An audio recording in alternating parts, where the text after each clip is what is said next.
بسم الله والصلاة والسلام على رسول الله أما بعد قال الله تعالى في سورة الجمعة يا أيها الذين آمنوا إذا نودي للصلاة من يوم الجمعة فاسعوا إلى ذكر الله إلى آخر الآية وعن عمر رضي الله عنه قال قال رسول الله صلى الله عليه وسلم صلاة الجمعة ركعتان وصلاة الفطر ركعتان وصلاة الأضحى ركعتان رواه أبو داود আলহামদুলিল্লাহ সালাতুল জুমআ বা জুমার সালাত ইসলামে অত্যন্ত গুরুত্বপূর্ণ একটা ইবাদত।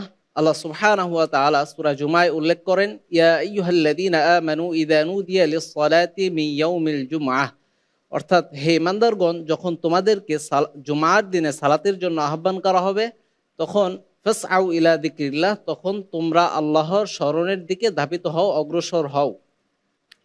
আল্লাহ সুবহানাহু ওয়া তাআলা পুরো কুরআনে শুধুমাত্র একটি জায়গায় এই সলাতুল জুমআ বা জুমার সলাতের কথা উল্লেখ করেছেন। স্বভাবতই যেহেতু একটি স্থানে উল্লেখ করেছেন, এই কারণে মনের মধ্যে আরও অনেক প্রশ্ন এসে জমাট বাঁধে যে সলাতুল জুমআ কত রাকাত, এর সময় কীরকম হবে, এটা লম্বা করে পড়তে হবে না সংক্ষিপ্ত আকারে পড়তে হবে, বা এর গুরুত্ব, এর বিধান কীরকম ইত্যাদি অনেকগুলো প্রশ্ন আমাদের মনের মধ্যে উকি দেয়। এগুলোর একটিরও উত্তর আল্লাহ সুবহানাহু ওয়া তাআলা কুরআনে উল্লেখ করেননি। এর হিকমা কি, কেন আল্লাহ তাআলা এরকম প্রশ্নের উত্তর দেননি? গবেষণা করলে দেখা যায় যে আল্লাহ সুবহানাহু ওয়া তাআলা এই শত শত প্রশ্নের উত্তর দেননি। এর একটি কারণ হচ্ছে যে আল্লাহ সুবহানাহু ওয়া তাআলা মূলনীতি বা কিছু সূত্র কুরআনে উল্লেখ করেছেন। এই সূত্র রাসূল সাল্লাল্লাহু আলাইহি ওয়াসাল্লাম গ্রহণ করে সেগুলো বাস্তবিকভাবে, প্রায়োগিকভাবে রাসূল সাল্লাল্লাহু আলাইহি ওয়াসাল্লাম মানুষকে শিক্ষা দিবেন। এই কারণে আল্লাহ সুবহানাহু ওয়া তাআলা শত শত প্রশ্ন মানুষের মনের মধ্যে রেখে দিয়েছেন, যাতে করে কুরআনে সেগুলো না পেলেও হাদিসে পাওয়া যায়।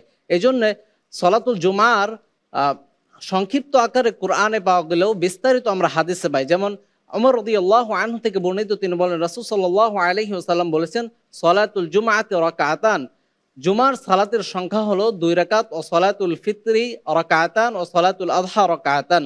এছাড়াও আরও একটি riwayate পাওয়া যায়, আনাস রাদিয়াল্লাহু আনহু বলেন যে রাসূল সাল্লাল্লাহু আলাইহি ওয়াসাল্লাম বলেছেন মান তারাকা সলাতুল জুমআতি সালাতান তাহাউনান বিহা, যে ব্যক্তি অলসতা করে সলাতুল জুমা পরপর 3 বার ছেড়ে দিবে, খতামাল্লাহু আলা কলবিহি, আল্লাহ তাআলা তার অন্তরে মোহর মেরে দিবেন।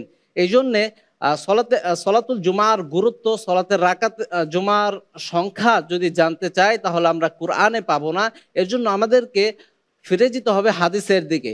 এজন্য কেউ যদি বলে যে আমি শুধু কুরআনকেই মানবো, হাদিস মানবো না, তাহলে আমি তাকে প্রশ্ন করতে যাই, তাহলে আপনি বলেন আমরা সলাতুল জুমা কিভাবে আদায় করব, কত রাকাত আদায় করব, একজন মুসাফিরের জন্য সলাতুল জুমার হুকুম কি, ইত্যাদি প্রশ্ন যদি আমি তাকে করি তাহলে নিশ্চিতভাবে বলা যায় যে শুধু কুরআন থেকে সে উত্তর দিতে পারবে না।